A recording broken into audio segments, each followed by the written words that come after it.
Hi hello കൂട്ടുകാരെ, നമ്മുടെ എല്ലാവരുടെ വീട്ടിലും ഒഴിച്ചുകൂടാൻ പറ്റാത്തൊരു കാര്യമാണ് ഇഞ്ചി അല്ലേ. നമുക്കെല്ലാവർക്കും അറിയുന്ന കാര്യമാണ്. ഒരു ദിവസം നമ്മുടെ ശരീരത്തിൽ ഇഞ്ചിയുടെ ഒരു ചെറിയ അംശമെങ്കിലും പോവാതെ ഇരിക്കത്തില്ല. അത് നമുക്കെല്ലാവർക്കും അറിയുന്ന ഒരു കാര്യമാണല്ലേ. അപ്പോൾ ഇഞ്ചി ഒരു സദ്യവട്ടത്തിൽ നമ്മൾ ചേർക്കുകയാണെങ്കിൽ ഇഞ്ചിയുടെ പിന്നെ ഇഞ്ചി കറി ഉണ്ടാവും. അതിന് ഇഞ്ചി വേണം. അതുപോലെ ഇഞ്ചൻ പുളി, അതിലും ഇഞ്ചി വേണം നമുക്ക്. അതുകൂടാതെ ഇഞ്ചി കൂട്ടിയിട്ടുള്ള ഇഞ്ചി തൈര്, മോരിന് കഷ്ണം ഇഞ്ചി, സാമ്പാറിലും ഇടും. അതുപോലെ സകല എണ്ണത്തിലും ഇഞ്ചി കൂടാതെ കറികൾ ഉണ്ടാവില്ല. എന്തിന് അറ്റ്ലീസ്റ്റ് നമ്മൾ അവസാനം ചേർക്കണം. പായസത്തിൽ പോലും ചുക്ക് പൊടിയുടെ രൂപത്തിൽ നമുക്ക് ഇഞ്ചി ഉണ്ടാവും അല്ലേ. അത്രയും ഒഴിച്ചുകൂടാൻ പറ്റാത്ത സാധനമാണ് ഇഞ്ചി. അപ്പം നമുക്ക് നമ്മുടെ തണുത്ത കാലങ്ങളിലൊക്കെ അതായത് മഞ്ഞുള്ള കാലങ്ങളിലൊക്കെ നമുക്ക് ഒരുപാട് തണുപ്പ്, കഫക്കെട്ടും അതുപോലെ ജലദോഷവും പനിയൊക്കെ വരാൻ അധിക സാധ്യതയുള്ള ഒരു സമയമാണ്. ഒന്ന് തണുപ്പ് കാലം, അതുപോലെ തന്നെ മഴക്കാലവും. അതുപോലെ നമ്മൾ അന്നേരം എൻ്റെ കുഞ്ഞു കാലത്തിലൊക്കെ എൻ്റെ വീട്ടിൽ എൻ്റെ അച്ഛൻ ചെയ്തു തരുന്ന ഒരു കാര്യമുണ്ട് കേട്ടോ. എൻ്റെ അച്ഛനും എൻ്റെ മാമനും ചെയ്തു തരുന്ന ഒരു കാര്യമുണ്ട്. അതായത് നമ്മുടെ ഇഞ്ചി, ഉണങ്ങിയ ഇഞ്ചി ഉണ്ടാവില്ലേ, ആ ഇഞ്ചി അതായത് ചുക്ക്, ആ ചുക്ക് എന്ത് ചെയ്യുന്നറിയാൽ ചെറിയൊരു മുട്ട് സൂചി എടുത്ത് വെക്കും. എന്നിട്ട് ഇഞ്ചി എന്ത് ചെയ്യുമെന്ന് പറഞ്ഞാൽ കനലിലങ്ങ് ചുട്ടെടുക്കുക എന്ന് പറഞ്ഞാൽ നല്ല അതിൻ്റെ രസമൊക്കെ ഇങ്ങനെ പുറത്തിങ്ങനെ തിളച്ച് വരുമ്പോൾ നമുക്ക് കാണുന്നത്, ചുട്ട് വരുമ്പം അതിൻ്റെ വെള്ളം ഇങ്ങനെ ആവുന്നത് നമുക്ക് കാണും. അതായ ശേഷം നമ്മൾ ഈ മുട്ട് സൂചീൻ്റെ അകത്തോട്ട് ഈ ഇഞ്ചി കുത്തി വെച്ചിട്ട് അതിൻ്റെ ആ പുകയുണ്ടല്ലോ, ആ പുക നമ്മളോട് ശ്വസിക്കാൻ വേണ്ടി പറയും.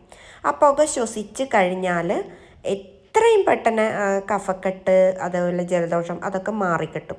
അതേപോലെ തന്നെയാണ് ഒരു കുരുമുളക് എടുത്തിട്ട് അതെന്ത് ചെയ്യുന്ന പറഞ്ഞാൽ ഇതേപോലെ മുട്ട് സൂചി കുത്തിവെച്ചിട്ട് ക്യാൻഡിലിട്ടിട്ടോ അല്ലെങ്കിൽ വിളക്കെണ്ണയിലോ അങ്ങനെ എന്തെങ്കിലും ഇട്ടിട്ട് ഈ കുരുമുളകിനെ കരിച്ച് കളഞ്ഞിട്ട് അത് കത്തി ഇങ്ങനെ വരുമ്പോൾ അതിൻ്റെ തീ ഇങ്ങനെ കെടുത്തി ആ പുകയുണ്ടല്ലോ അത് നമ്മളോടങ്ങ് ശ്വസിക്കാൻ പറയും. അതിൻ്റെ കൂട്ടത്തിൽ ഇഞ്ചി ഉണ്ടെങ്കിൽ ഇഞ്ചി കൂടെ ചേർക്കും കേട്ടോ. ആ പുക ശ്വസിച്ച് കഴിഞ്ഞാൽ ഒരു പ്രാവശ്യം നമ്മളിങ്ങനെ മേലോട്ട് വലിക്കുമ്പോൾ തന്നെ നമുക്ക് ചുമ വന്ന് കഫത്തോടെ തുപ്പിപ്പോവും. അങ്ങനെ അത്രക്കും ഇതുള്ളൊരു കാര്യമാണ്.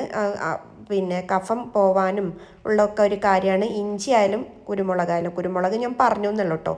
ഇനി അതങ്ങനെ ചെയ്യാൻ ബുദ്ധിമുട്ടുള്ളവർക്ക് എന്താ ചെയ്യാന്ന് പറഞ്ഞാൽ നമ്മുടെ സാധാ ഇതുപോലുള്ള ഇഞ്ചി കഷ്ണല്ലേ, അത് തൊലിയൊക്കെ കളഞ്ഞ് ചായ വെച്ചിട്ട്, പഞ്ചസാര ഇടാതെ ചായ വെച്ച് ഇത് കൊത്തിയരിഞ്ഞ് വെള്ളത്തിലിട്ട് നല്ലോണം തിളപ്പിക്കും പറഞ്ഞാൽ നല്ലോണം അത് കുറുകിയ ഒരു ഒരു ഗ്ലാസ് വെള്ളം വെച്ചാൽ അതൊരു അര ഗ്ലാസ് ആവും പോലെ അത്രത്തോളം കുറുക്കിയെടുത്ത് ഒരു തുള്ളി, ഒരു പൊടിക്ക് ഒരു പിഞ്ച് ചായയിലേയും കൂടെ അതിൻ്റെ അകത്തിട്ടിട്ട് ആ വെള്ളം അങ്ങ് കഴിക്കാൻ തരും. അപ്പം നമുക്ക് തോന്നും ചായനെ പോലെയാണ് തോന്നുക. പക്ഷേ ഈ ഇഞ്ചിയുടെ എല്ലാം വെന്തിട്ട് ആ ഇഞ്ചിയുടെ സത്ത് മുഴുവൻ അതിൽ ആ വെള്ളത്തിലുണ്ടാവും.